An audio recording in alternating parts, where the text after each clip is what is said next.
The very word secrecy is repugnant in a free and open society.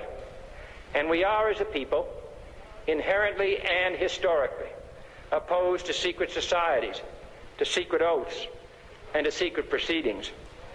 We decided long ago that the dangers of excessive and unwarranted concealment far outweighed the dangers which are cited to justify it.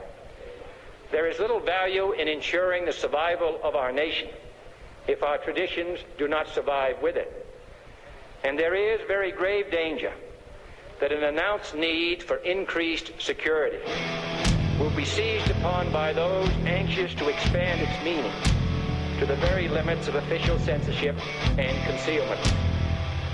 And so it is to the printing press, to the recorder of man's deeds, the keeper of his conscience, the courier of his news, that we look for strength and assistance, confident that with your help, man will be what he was born to be, free and independent. And as the weaving spiders spin their web of death across the globe, the victims of deception will be met. Awaken now and reclaim what's yours. Your freedom is at stake. It's time to bite the hand that feeds before the... Alright, welcome to Don't Tread on Me. December 28th, 2009. What we will be discussing today is the Great Pacific Garbage Patch, which, unlike carbon dioxide, we can prove is mucking up our environment. And it seems to me, see all the particulate these people are picking out of the ocean here, that we would be able to clean a large portion of said materials. The ocean seems to be kind enough to make a swirling pattern to suck it all into a area. So if we went into the middle of the swirling pattern, we'd probably have the highest concentrations, and we could probably start collecting it there. But this is something that maybe somebody should try to reverse.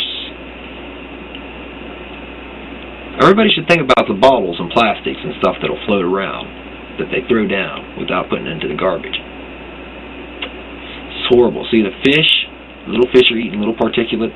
The bigger fish eat the particulates, and the littler fish that have eaten the particulates. And we are eating these fish filled with particulates, I believe. It looks like it. They said they couldn't prove it, but it almost seems like the logical course after the little itty-bitty fishes ate it.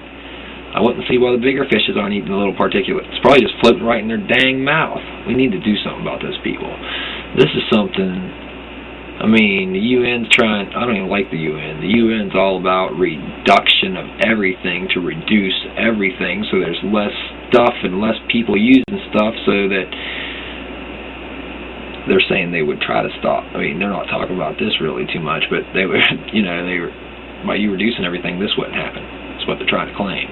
But they aren't trying to help this or really talk about this. They're trying to say carbon dioxide that you breathe out and other gases in the air are going to burn us up.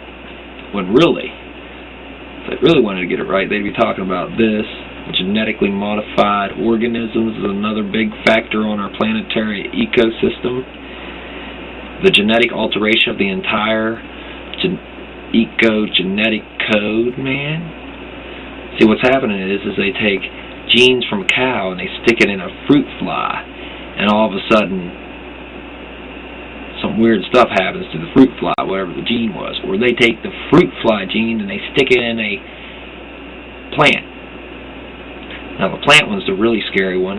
The other two are really scary because they can make new diseases and stuff that we've never even seen. But the plant one, when they put these plants outside, they still leave them with the ability to pollinate. They pollinate other plants and then pass their gene on and then muck up the other plants. And then you know what's going to happen next generation? Those plants are going to grow and pollinate other plants. And what are we going to say after a while? Maybe all the plants are now genetically altered in a way that wasn't even done in a lab, or just a way that was done out in nature, and whatever's going to happen is whatever's going to happen. Is that what we're saying? That's what we're saying. Whatever's going to happen is going to happen if they continue to do this. And they've already started, and they've been doing it for quite some time, and we need to stop their craziness. But people at the UN who really run that kind of stuff, and the World Bank and the IMF, own the corporations that do these things, and they would never try to stop genetic modifications. They would be like, if we did that, then we wouldn't be able to own all plants eventually, because all plants will have our genes that we altered and we took from the cow, and if it gets into one of those plants, then we now own those plants because it now has the gene that we have out, and it's under our patent. So we own it. So they want to, they're being, come on people. Monsanto wants to own every plant and, I guess, animal. All foods from cradle to grave is what they were saying they would like to see, the CEO. They were saying they'd like to see control of all planets and all animals, all foods, across the planet, from cradle to grave. You should look into that specific garbage patch. Doubled the amount of garbage in 5 years. That's what they were saying. Alright, you guys have a nice night. Peace out.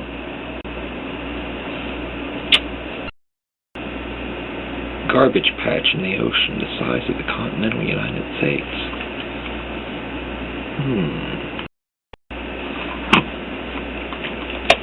What we all throw away.